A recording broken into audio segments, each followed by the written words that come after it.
ഇന്നൊരു ചിക്കൻ കറിയാണ് കേട്ടോ.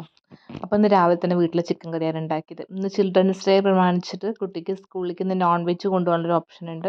അപ്പോൾ ഇന്ന് രാവിലെ ചിക്കൻ കറി ഉണ്ടാക്കാമെന്ന് കരുതി, മോൾക്കത് കൊടുത്തയക്കാമെന്ന് കരുതിയിട്ടോ. അപ്പോൾ നമ്മൾ ചിക്കൻ കറി വെക്കാനായിട്ടൊരു ചീഞ്ചട്ടി അടുപ്പത്ത് വെച്ചിട്ട് അതിൽ അത്യാവശ്യം എണ്ണ ഒഴിച്ച് കൊടുത്തു. എന്നിട്ട് സവാള അരിഞ്ഞിട്ട് നന്നായിട്ട് വഴറ്റുകയാണ്. പിന്നെ ഇഞ്ചിയും വെളുത്തുള്ളിയും ചതച്ചത് ചേർത്ത് കൊടുത്തു. അത് നന്നായിട്ടൊന്ന് വഴറ്റുകയാണ്. അത് നന്നായി വഴണ്ടതിന് ശേഷം നമ്മൾ തക്കാളിയൊക്കെ ചേർത്ത് കൊടുത്തിട്ട് മസാലപ്പൊടികളൊക്കെ ചേർത്ത് കൊടുക്കാം കേട്ടോ. അപ്പോൾ ചിക്കൻ ഒരു 2 കിലോൻ്റെ അടുത്ത് വാങ്ങിയിട്ടുണ്ടായിരുന്നു. അപ്പോൾ അതവിടെ കഴുകി വൃത്തിയാക്കി വെച്ചിട്ടുണ്ട്. പിന്നെ ഇതിലേക്ക് നമ്മൾ കുറച്ച് ഉപ്പ്, നന്നായി മൊരിഞ്ഞ് കിട്ടാനായിട്ട് കുറച്ച് ഉപ്പ് ചേർത്ത് കൊടുത്തു. ഇപ്പോൾ തന്നെ അത്യാവശ്യത്തിന് മൊരിഞ്ഞിട്ടുണ്ട്. കുറച്ചും കൂടി മൊരിയാനായിട്ട് ഉപ്പ് ചേർത്ത് കൊടുത്തു. കഴുകിയ ചിക്കനിലേക്ക് നമ്മൾ ചിക്കൻ മസാലപ്പൊടിയാണ് ഇട്ട് കൊടുക്കുന്നത്. പിന്നെ മഞ്ഞൾപ്പൊടിയും പിന്നെ ഇഞ്ചി വെളുത്തുള്ളി ചതച്ചതും കൂടി ചേർത്ത് നന്നായിട്ട് മിക്സ് ചെയ്ത് വെക്കുകയാണ് ചെയ്യുന്നത്. ഞാൻ ചിക്കൻ മസാലപ്പൊടിയും ഇഞ്ചി വെളുത്തുള്ളി പേസ്റ്റും മഞ്ഞൾപ്പൊടിയും ആവശ്യത്തിന് ഉപ്പും ചേർത്തിട്ടാണ് ചിക്കൻ നന്നായിട്ട് മസാല പിടിപ്പിച്ച് വെക്കാറ്. ബാക്കി മസാലയൊക്കെ ഞാൻ ഉള്ളിയും തക്കാളിയും വഴറ്റിയിലേക്കാണ് കേട്ടോ ചേർക്കുക. അങ്ങനെ പിന്നെ ഉള്ളി അത്യാവശ്യം ഒന്ന് മൂത്ത് വന്നപ്പോൾ തക്കാളി ചേർത്തു. അത് നന്നായിട്ടൊന്ന് ഇളക്കിയതിന് ശേഷം നമ്മൾ ബാക്കിയുള്ള മസാലപ്പൊടികൾ അതിലേക്ക് ചേർത്ത് കൊടുക്കും. അപ്പോൾ അതിലേക്ക് നമ്മൾ ചേർത്ത് കൊടുക്കുന്നത് മല്ലിപ്പൊടി, മുളക് പൊടി, പിന്നെ മഞ്ഞൾപ്പൊടി, പിന്നെ ആവശ്യത്തിന് കുറച്ച് ഉപ്പും. ഇതാണ് അതിലേക്ക് ചേർത്ത് കൊടുക്കുന്നത്. നമ്മൾ ചിക്കനിലേക്ക് ചിക്കൻ മസാലപ്പൊടിയും ഇഞ്ചി വെളുത്തുള്ളി ചതച്ചതും ഉപ്പും മഞ്ഞൾപ്പൊടിയും ചേർത്ത് നന്നായിട്ട് ഒന്ന് മിക്സ് ചെയ്ത് വെക്കുകയാണ്. കുറച്ച് നേരം ഒന്ന് വെച്ചതിന് ശേഷം നമ്മൾ പിന്നെ അത് കുക്കറിൽ വേവിക്കും കേട്ടോ. നന്നായി മിക്സാക്കി പിന്നെ ഇവിടെ ഉള്ളിയും തക്കാളിയൊക്കെ നന്നായിട്ട് വഴണ്ട് വന്നിട്ടുണ്ട്. നമ്മളതിലേക്ക് മഞ്ഞൾപ്പൊടിയും മല്ലിപ്പൊടിയും മുളക് പൊടിയും ചേർത്ത് നന്നായി മിക്സ് ചെയ്ത് കൊടുക്കുകയാണ്.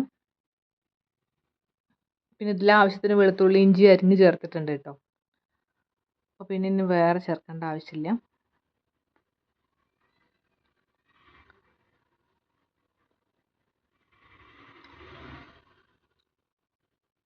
നന്നായിട്ടൊന്ന് മിക്സ് ചെയ്ത് കൊടുക്കുകയാണ്. ആ സമയം കൊണ്ട് നമുക്ക് ചിക്കൻ നന്നായിട്ടൊന്ന് മസാല മിക്സ് ചെയ്തിട്ട് കുക്കറിൽ കയറ്റി വേവിക്കാം.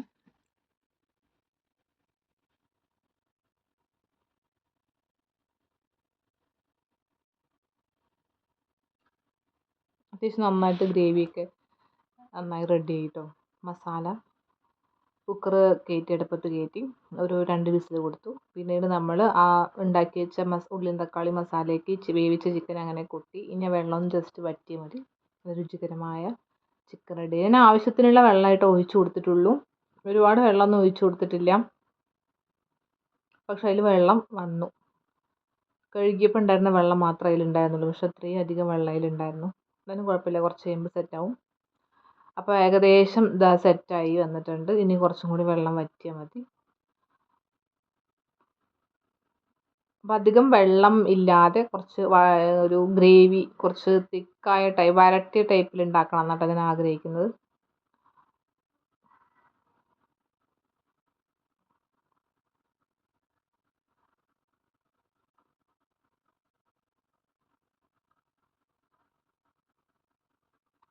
ഓൾമോസ്റ്റ് റെഡി ആയിട്ടോ. ഞാൻ നിർത്തിട്ടോ. ബൈ. ഓക്കെ.